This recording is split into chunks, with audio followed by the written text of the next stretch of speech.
স্বর্ণ টর্ণ তো মানে সব ঘরে আসিল। হ্যাঁ, স্বর্ণগুলো এটার ভিতরেই ছিল আর ক্যাশ টাকা আমার এখানে ছিল। রামগঞ্জে দিন দুপুরে বসতঘর থেকে নগদ টাকাসহ স্বর্ণালঙ্কার লুট।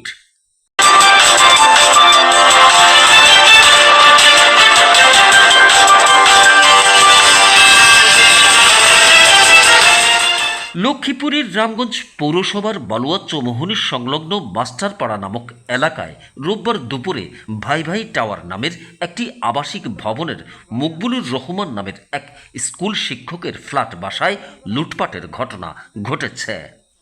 অজ্ঞাত দুর্বৃত্তরা বেলা আনুমানিক 1:30 থেকে 2টায় ওই ফ্ল্যাট বাসায় তালা খুলে ভিতরে প্রবেশ করে আলমারিতে থাকা নগদ 30,000 টাকা সহ 5.5 ভরি স্বর্ণালঙ্কার নিয়ে যায়।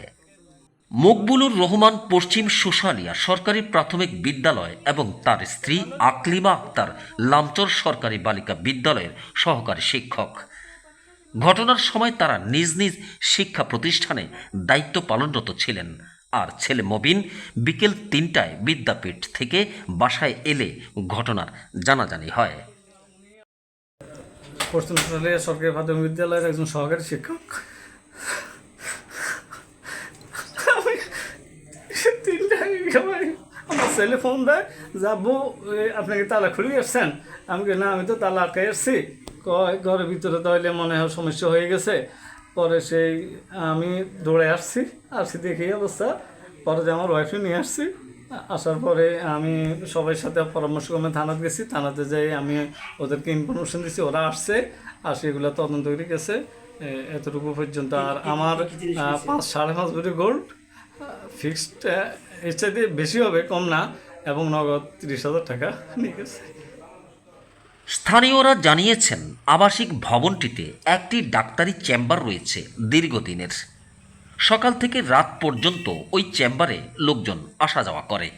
তাছাড়া ভবনটিতে নেই কোনো সিকিউরিটি ব্যবস্থাও। আমাদের বাসাটা হচ্ছে একটা আবাসিক বাসা। এখানে একজন ডাক্তারের চেম্বার দেওয়া হয়েছে।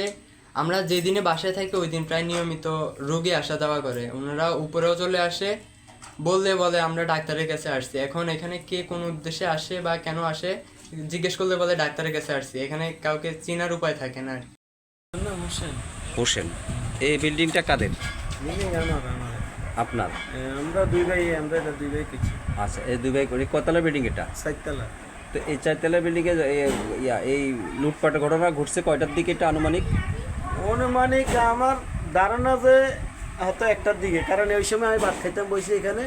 আচ্ছা, এই সময় যেতে হয়েছে এই ঘটনা করছে, এত হয়তো আমার ফরা দিছে, দেন দেখছে যে আমি একটু আড়াল হয়েছি, তখন এই সময় ঢুকছে। আচ্ছা, ঠিক আছে। আপনাদের এটা তৈল আবাসিক ভবন, আবাসিক ফ্যামিলি বাসা ভাড়া থাকে না? উপরে 3তলা 4তলা বাসা বাড়ি, নিচের এই যে তলা ডাক্তারের বাসা ভাড়া দিয়েছেন কবে থেকে?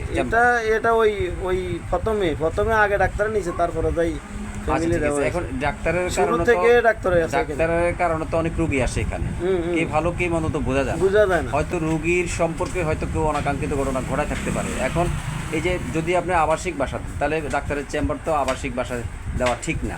এই ব্যাপারে আপনাদের কি পদক্ষেপ কোনো নেবেন নাকি? পদক্ষেপ আমরা নিব, আমরা অবশ্যই আমরা ওদেরকে এখন যেহেতু একটা ঘটনা হয়ে গেছে গা, কারণ আমরা পদক্ষেপ নিতেছি। আমরা প্রথম পদক্ষেপ হয়েছে আমরা সিসি ক্যামেরা লাগাইতেছি।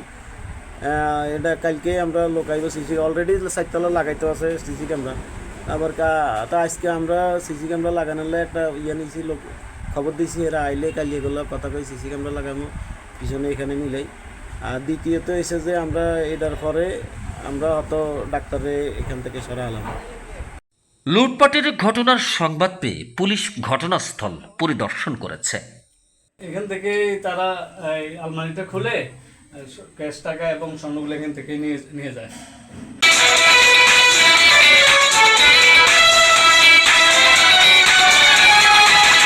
পল্লী টিভি, দেশ ও জনতার কথা বলে।